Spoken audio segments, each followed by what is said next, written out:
আসসালামু আলাইকুম বন্ধুরা, আশা করি আপনারা সবাই ভালো আছেন এবং সুস্থ আছেন। নতুন লটের দাম ইয়ামা R15 B4 Indian racing blue colour এবং মেটালিক গ্রে R15M BS7 বাইকটি।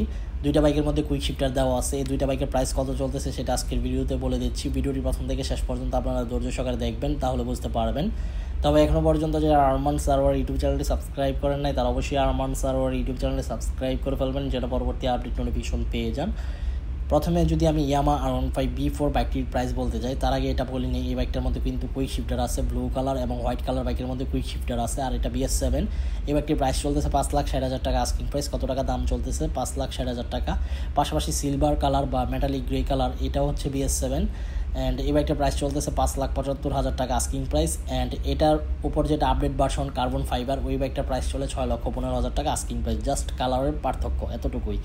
আর আমি বর্তমানে যে শোরুমে ভিডিওটি করতেছি, শোরুমের নাম হচ্ছে আপনার বাইক গার্ডেন শোরুমে আপনার মূলত এই বাইকটি অ্যাভেলেবেল আছে। চাইলে জাস্টিফাই করে দেখে আসতে পারেন, অথবা 5-6টি শোরুম যাচাই বাছাই করে ক্রয় করবেন। যে শোরুম থেকে মনে হবে কম দামে বাইকটি ক্রয় করা যায়, ওই শোরুম থেকে বাইকটি ক্রয় করে ফেলবেন। আর যারা বাইক গার্ডেন শোরুমে যাবেন, অবশ্যই আরমান সারোয়ার নাম বলবেন। যদি ভিডিও দেখে যান, তাহলে আপনাকে এক্সট্রা ফেসিলিটিস দেওয়া হবে বা সম্মানই করা হবে। অ্যান্ড নতুন বাইক ক্রয় করে অবশ্যই ব্রেকিং পিরিয়ড মেনটেন করবেন। 2000 কিলোমিটার পর্যন্ত ব্রেকিং পিরিয়ড মেনটেন করলে আপনার জন্য ভালো হবে এবং বেস্ট হবে।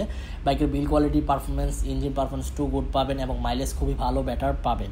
এই জন্য আপনার অবশ্যই 2000 কিলোমিটার আপনার RPM 4-5-এর মধ্যে রেখে ব্রেকিং পিরিয়ড মানতে হবে। চাইলেই রাফ গাড়ি চালানো যাবে না, চাইলেই 100 টান ওঠানো যাবে না।